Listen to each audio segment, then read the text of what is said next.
Welcome to our video on the shoulder joints. I'm Dan Carter from the North Freedom and Pain Clinic. We are going to have a quick look at one shoulder pathology. So we're going to have a look at the infraspinatus strain stroke tendonitis.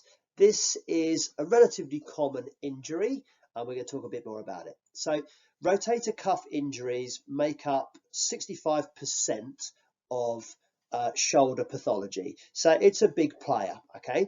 The infraspinatus tendinitis or strain itself is the second most common of all the rotator cuff injuries after a supraspinatus problem. Now, they can happen in people across all ages. However, in younger people, they normally occur through athletic movement, particularly overarm activities. So, for example, your things like your tennis, badminton, throwing activities, and such like. And 10% of all the people who suffer with infraspinatus tears or tendonitis are in their 20s or under, okay? Then to divide it up, the second type of people who have this problem are older people, but theirs is normally down to tendon degeneration. So a weakness develops over time. And 62% of those that category is in the over 80s. Now, infraspinatus pain can happen for all sorts of reasons. So you can have your classic strain of varying degrees. You can have a full tear, a partial tear. Obviously, if you've got a full tear, that's something that requires surgery to repair it. Partial tears, yes, they can be treated effectively with non-surgical interventions, but also we see quite a lot of tendonitis. Now, tendonitis as opposed to tendinosis. So tendonitis is inflammation in the tendon with no actual damage to the tendon, whereas tendinosis is inflammation with actual damage to the ground material of the tendon. There is a couple of other cases as well. So you can have infraspinatus pain caused by myofascial trigger points. So that's a fancy way of saying, for whatever reason, you've overworked your infraspinatus and it's tight and it's causing you minor pain. Of course, there is another possibility, which is your suprascapular nerve, which you can see here. Now, what happens in that particular case is that your infraspinatus gets tight and it affects or creates inflammation around that nerve, and then you get pain around that area.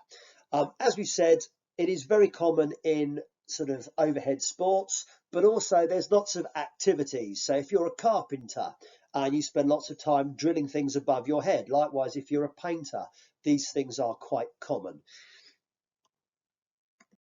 Now, symptoms. So symptoms can present in all sorts of ways. So you can have just good old-fashioned pain. You can have pain when you're trying to put on your coat, pain in your shoulder when you're lying on it, when you're the driver and you're trying to open your driver's side door.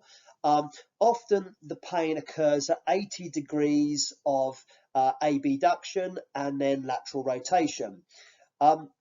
Resistance on lateral rotation. So if you're applying lateral rotation of the shoulder and you're applying resistance outwards, that can be painful too. Now, in terms of a clinical test that is useful, we use a PATS test, which we'll discuss more later. Now, in terms of treatment, there are lots of different methods of treatment, and of course you can see one here. So we've got good old-fashioned dry needling or acupuncture, and you can see that in this particular case the clinicians put acupuncture needles in a variety of places. You can also do that and then add effectively a TENS machine in there as well to create more of a treatment effect. Cortisone injections are used sometimes. The most common thing that a therapist will do is give you exercises to try and strengthen that tissue. Stretching, obviously, as well. Now, I've put here the sleeper stretch, which is a very particular type of stretch, which is very, very effective, which, again, we'll talk about later on. And then, of course, you have the whole variety of electrotherapies, ranging from laser therapy, ultrasound, right the way through to shockwave therapy. And of course, if you go to the doctor with it, your doctor is likely to prescribe you some non-steroid anti-inflammatory drugs to help with it. Hopefully this little presentation gives you some idea of how your infraspinatus pain might present and what you can do about it. Please look at www.norsefoundation.com if you want any further information.